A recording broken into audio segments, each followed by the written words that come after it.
Hola, ¿cómo están? Espero que anden muy bien. Y bueno, hoy lo que les quiero traer es un tema me parece, que me parece súper interesante, súper útil. Y es el siguiente, es el de, vamos a hablar sobre las comunicaciones a través de digamos, la telecomunicación o la comunicación a través de la informática, ya sea los teléfonos celulares, la comunicación digital, por llamarlo de alguna forma, las nuevas formas de comunicación a distancia, comunicación digital y demás, que son temas súper interesantes para poder pensarlos, que todavía no están cerrados porque se siguen recreando, es decir, lo estamos pensando en el momento en el que estamos justamente en tiempos de cambio de estos tipos de comunicación y todavía no están completamente acabados. Bien, es un proceso que se va reformulando. Así que bueno, lo que le quería contar es lo siguiente, que hoy en día las comunicaciones, como sabemos, son a través de redes sociales, a través de WhatsApp, a través de mensajes de texto, mensajes de audio y demás. Y es muy interesante analizar todo esto porque en realidad una de las variables que desaparece es la variable imagen, ¿no? La variable corporal, el contacto corporal dentro de la comunicación. Desaparece el contacto corporal, el contacto visual, la persona física, por decirlo de alguna forma, como factor fundamental. Es decir, podemos comunicarnos desde que existe en realidad un poco el teléfono hasta el día de hoy a través del lenguaje escrito, que parecería ser que es el lenguaje, la forma preferencial, lo más impersonal, es lo que más se utiliza hoy en día, porque tiene distintas utilidades, pero vamos a ver que tiene distintos efectos en la subjetividad de las personas. El primero y más visible que podemos notar es que hoy en día la gente habla a través de un lenguaje escrito, escribe, mejor dicho, se comunica, no habla, está mal dicho, habla a través de un lenguaje escrito. Lo correcto es decir, se comunica a través de un lenguaje escrito. Por ejemplo, en Facebook, por ejemplo, en WhatsApp, mensajes de texto, bueno, ya está un poco en desuso y demás. Bien, ahora, antiguamente se solía decir que la comunicación, el, el 80%, alrededor del 80% de la comunicación de una persona hacia otra estaba dada eh, por el lenguaje no verbal, por las expresiones faciales.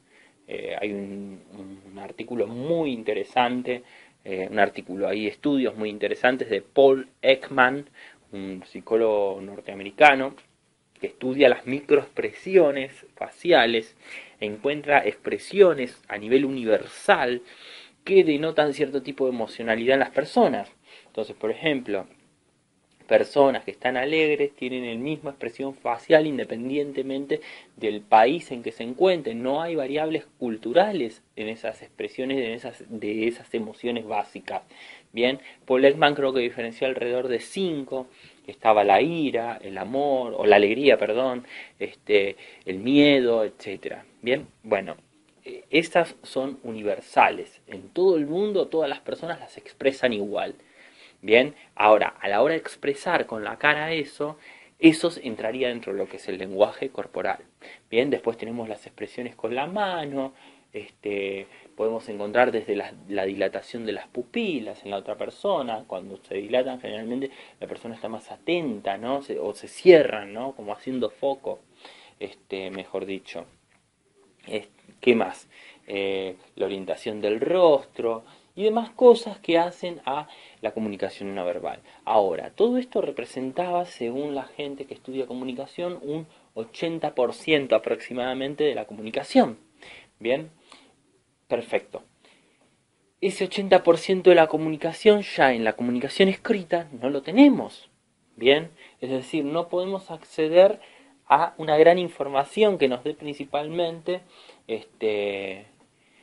la información sobre dos cosas primero, sobre lo que inconscientemente piensa la persona, porque la persona cuando miente, por ejemplo, miente desde el lenguaje verbal, pero es muy difícil sostener una mentira sobre el lenguaje no verbal, porque el lenguaje no verbal o corporal está manejado de manera automática, inconsciente, o mejor dicho, es un proceso que se da de manera implícita. Entonces la persona no lo maneja eso.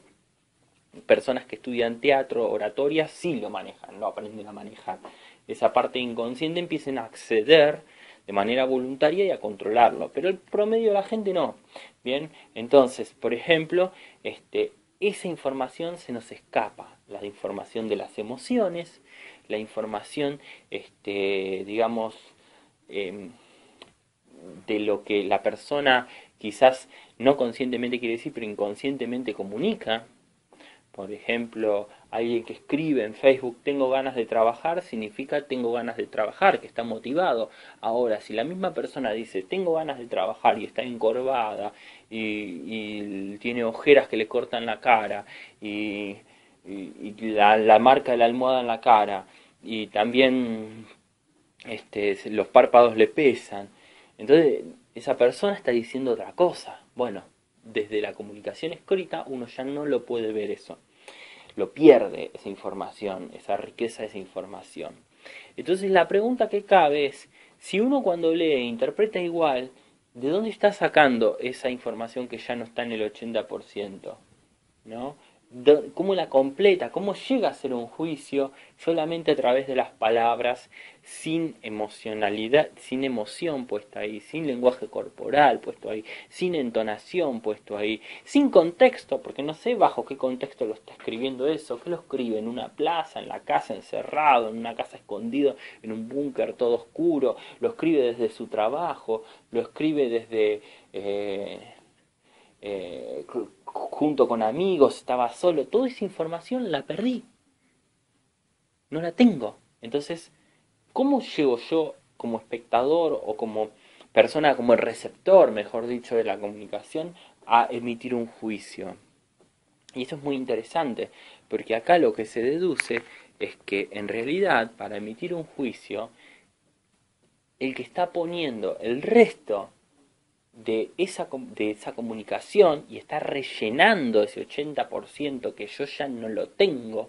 Incluso podemos decir también la información de contexto, ¿no? Que no tiene nada que ver con la información corporal, pero que también queda perdida, ¿no? Entonces tenemos información, digamos, el lenguaje no verbal, ¿bien? Es decir, el que el cuerpo emite ya no lo tengo, que es una de las fuentes mayores de comunicación. Segundo, información de contexto, tampoco la tengo, ¿bien? Es decir, otra de las grandes fuentes de información tampoco la tengo. Como ustedes en este momento me escuchan y no saben si estoy diciendo esto desde mi casa, desde un aula o desde una plaza. Bueno, la plaza pueden deducirlo por el ruido, pero ¿desde dónde estoy diciendo esto? O de adentro de un placar. ¿Se entiende? Ya pierden gran parte de la información. ¿En qué estaban pensando? ¿Desde dónde lo estoy diciendo, no? Seguramente se estaban imaginando algo. Eso que estaban imaginando lo estaban poniendo ustedes. No lo estaban viendo. No es un dato. Es un dato perdido de que en la comunicación personal o a través de un video puede verse. Bueno, a través de esta forma de comunicación se pierden. Imagínense encima, porque acá escuchan los ruidos y pueden inferir algo. Imagínense encima si fuese en una comunicación, por ejemplo, escrita. Peor todavía, menos información, porque ya no pueden deducir ni siquiera eso. Entonces yo lo que le quiero mostrar es que la mente está metiendo información todo el tiempo donde no la hay.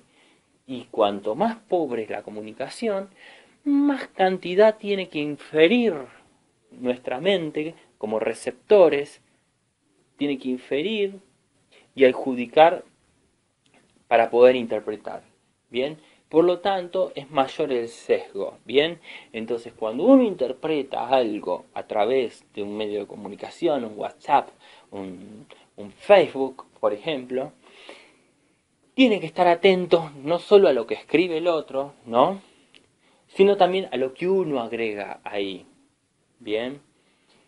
Y también a la hora de interpretar hay un factor que nunca se tiene en cuenta, y esto vale tanto para las redes sociales como para cuando estoy escuchando el discurso de una persona frente a frente, cuando estoy hablando con alguien, que es el observador.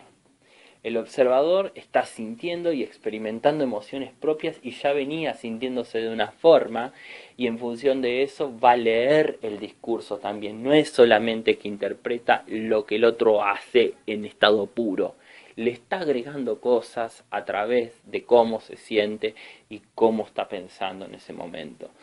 Dicho de otra forma, pongamos un ejemplo. Cuando alguien agarra y dice la vida es hermosa, por ejemplo, en un relato de Facebook, en un muro de Facebook podría ser qué linda es la vida, una frase de ese tipo, y la persona viene deprimida porque lo echaron del trabajo, sus emociones le van a hacer leer esa frase y el resultado va a ser la frase más las emociones igual frase falsa, ¿no? Va a interpretarlo como falsa, como ironía, como estupidez. Está diciendo una estupidez, dice, ¿no?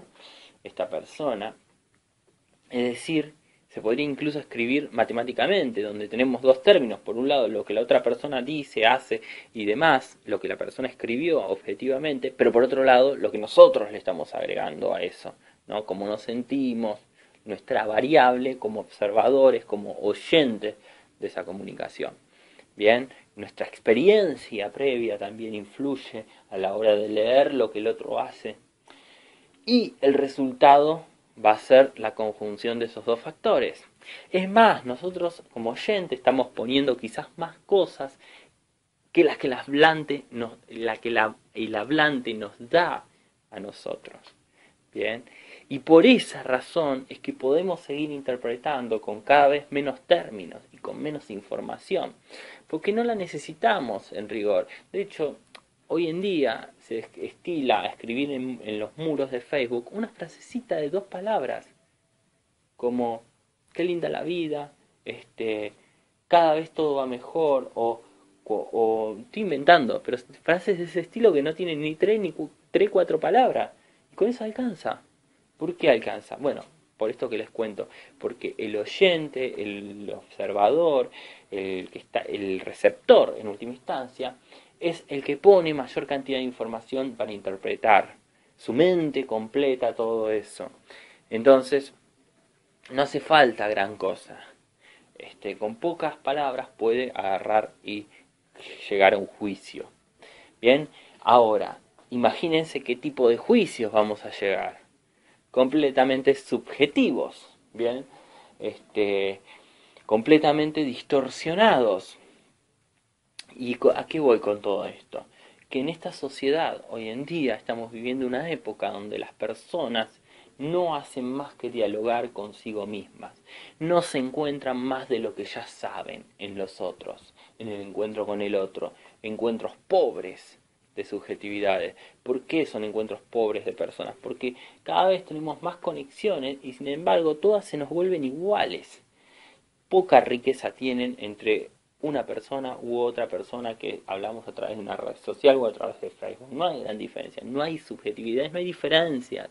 ¿Por qué? Porque no estamos hablando con personas, estamos dialogando con nosotros mismos. La comunicación con el otro a través de modos escritos se vuelve tan pobre, tan falta de información, tan falto de información para poder tener una experiencia más cercana, una experiencia objetiva con el otro. Por supuesto, nunca hay una experiencia completamente objetiva del otro, es decir, entender realmente lo que el otro dice, pero mínimamente nos vamos acercando cuanto más información tenemos. Cuanto menos información tenemos, más tenemos que completar, dijimos, eso que nos falta a través de nuestros prejuicios, si se quiere, o de los juicios que nosotros emitimos y llenamos esa información. Y lo interesante de esto es que cuanto más completamos nosotros, más estamos hablando con nosotros mismos, más nos encontramos con lo mismo, ¿bien? Porque no hacemos más que conocer lo que ya sabemos, no nos aporta mucho. Entonces, ¿a qué voy con esto?